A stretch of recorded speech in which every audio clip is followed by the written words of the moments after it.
이런 분위기 참 오랜만인 것 같아요. 제가 생각해 보니까 뭐 어르신들도 마찬가지고 저도 중고등부 청년부 때 보면 찬양을 엄청 많이 불렀던 것 같아요. 그렇죠? 그리고 뭐 찬양 시간이 뭐 40분, 50분, 1시간 그랬던 것 같고 정말 모르겠어요. 뭐 어르신들은 스트레스 풀러 교회 오셔서 막 이렇게 소리를 막 하시는지 모르겠지만 찬양하는 것이 우리의 마음에 있는 것들을 쏟아내는 그런 시간이었기 때문에 그냥 찬양만 불러도 그렇죠. 찬양만 불러도 그 속에서 은혜가 넘쳐나고 우리가 곡조에 있는 기도라고 하지 않습니까?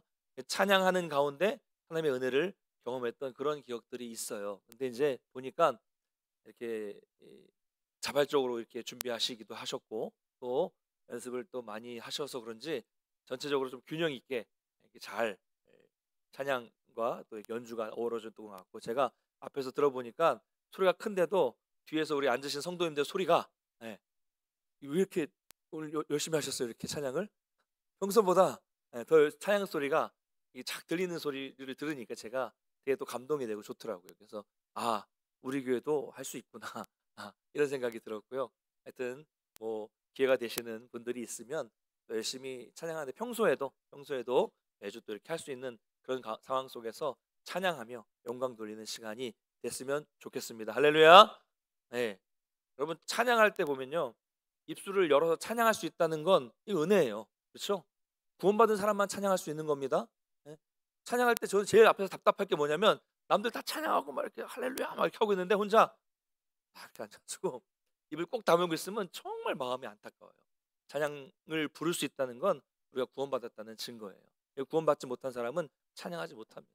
여러분 찬양할 때 아, 여러분 안동, 체면 이런 거 다 버리시고 옆에 있는 사람 누구 뭐 오랫동안 본 사람 앞에서 막 내가 눈물 흘리면 부끄럽고 창피하고 이런 거 다 잊어버리시고 하나님께만 집중하고 찬양하시기를 축복합니다.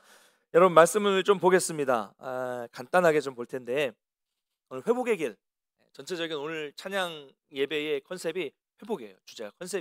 주제가 회복입니다. 회복의 길에 대해서 말씀을 좀 나누겠습니다.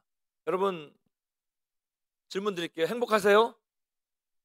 행복하세요? 네, 행복하셔야 됩니다. 인간은 모두 행복한 삶을 원합니다. 그런데 모두 행복했으면 얼마나 좋을까요?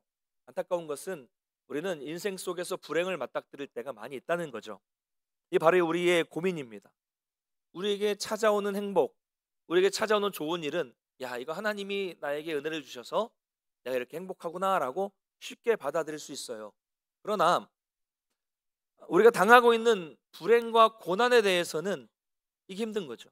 담담히 수용하고 이것까지도 하나님이 나를 위한 은혜구나, 나를 위해서 주시는구나 라고 감사로 해석하는 일은 정말 어려운 일입니다. 더구나 우리가 살아가는 이 땅의 세상을 볼 때 정말 정직하고 신실하고 열심히 살아가는 사람은 큰 불행을 당하게 되고 반대로 부도덕하게 살고 정말 악하게 사는 사람이 오히려 물질적인 풍요를 누리고 떵떵거리며 평안한 삶을 사는 것을 볼 때 우리는 더 가끔 분노가 일어나기도 하죠. 아무런 이유 없이 당하는 이런 고난들을 어떻게 이해할까? 이거 어떻게 우리가 해석하고 신앙생활을 해야 될까? 이게 우리들의 고민입니다. 이런 의문은 우리가 인생을 살아가는 가운데 계속 질문하고 계속 고민하게 되는 것인데 그 대답을 찾기는 사실 쉽지 않습니다. 성경에 이것에 대해서 대답하는 성경의 몇 구절이 있긴 한데 오늘 말씀도 이 해답을 제공해 줍니다. 룻기는 전에 한번 전체적으로 강해를 했기 때문에 오늘은 간단하게 좀 살펴보겠습니다. 룻기의 시대적인 배경은 사사시대였습니다. 사사기는 잘 아시겠지만 자기 소견에 오른 대로 왕이 없기 때문에 하나님을 왕으로 모시지 않고 자기 소견에 오른 대로 자기 마음대로 살았던 시대가 바로 사사시대였습니다.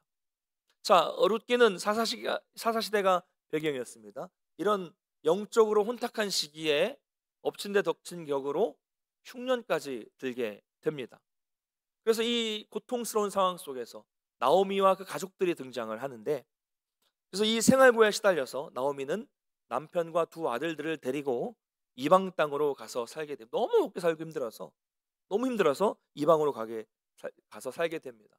그런데 이민을 가서 잘 살면 좋겠는데 나오미는 그 이방 땅에 가서 남편을 잃고 두 아들을 다 잃어버립니다. 그래서 결국 남자는 다 죽고 여자 셋, 예, 여자 셋, 과부만 3명만 남는 이런 비참한 상황에 처하게 되죠. 결국 힘들고 고달픈 삶 속에서 피해서 갔는데 더 큰 고난을 당하니까 그 가장 인생의 밑바닥에서 나오미가 마지막으로 생각한 것이 고향이었어요. 내가 이렇게 살 바에 고향으로 돌아가서 살자. 이런 마음으로 돌아가려고 합니다. 그때 이제 이방에서 만난 며느리가 2명이 있죠. 아들들 다 죽었어요. 며느리만 남았습니다. 이방인들이에요. 이 이방인 여인들에게 각각 너희들은 친정으로 돌아가서, 너 이방 땅으로 돌아가서 아버지 집에서 가난하게 재혼도 하고 잘 살아라 라고 돌려보냅니다. 이때 오르바라는 이 며느리는 이제 어머니에게 인사하고 돌아가는데, 룻, 모압 여인 룻, 이방 여인 룻은 끝까지 나오미와 동행하겠다고 결단을 합니다. 그래서 나오미는 룻과 함께 고향에 돌아왔고, 룻은 보아스라는 유력한 사람을 만나서 결혼을 하고 아들을 낳게 된다는 이야기죠. 결국 비극의 주인공이었던 나오미 그리고 룻은 다윗의 조상이 되어서 메시아의 조상이 되었다는 그런 이야기가 룻기의 전체 이야기입니다. 자, 룻기의 시작은 비극이에요. 중반으로 가도 비극입니다. 그런데 이 비극이 어디서부터 반전이 되느냐? 바로 우리가 읽었던 오늘 본문 16절과 17절에서부터 이 비극은 반전이 됩니다. 언제입니까? 룻이 나오미와 동행하기로 결단하는 그 순간부터 이 비극은 반전이 됩니다. 자, 여러분, 룻의 입장에서 보면 지금 며느리 입장에서 나이 많은 나오미 이를 따라가는 것이 희망이 있습니까? 전혀 희망이 없어요. 상식적으로, 논리적으로, 이성적으로 생각하면 나오미를 따라서 이방 땅, 한 번도 가보지 않았던 유대 땅으로 돌아가는 것이 룻에게는 좋을 게 하나도 없습니다. 고통스러운 일입니다. 상식적으로는 아버지 집으로 돌아가는 거예요. 자기 아버지 집으로 돌아가서 경제적으로 여러 가지 상황 속에서 다시 돌아가서 사는 것이 행복한 삶을 찾아가는 길입니다. 남편도 죽었죠. 어머니도 과부고, 그 어머니를 따라서 한 번도 살아보지 않은 땅에 가서 산다는 것은 정말 앞이 보이지 않는 캄캄한 길, 암울한 길이었던 것입니다. 그러나 룻은 상식적인 선택을 하지 않습니다. 이 선택의 근거는 뭐예요? 이 선택의 근거가 뭡니까? 효심입니까? 아니, 죽은 남편에 대한 어떤 의리예요? 그런 거 아니잖아요. 이 선택의 근거가 16절과 17절에 정확하게 나타나고 있습니다. 우리 다시 한번 16절과 17절을 같이 읽겠습니다. 시작. 룻이 이르되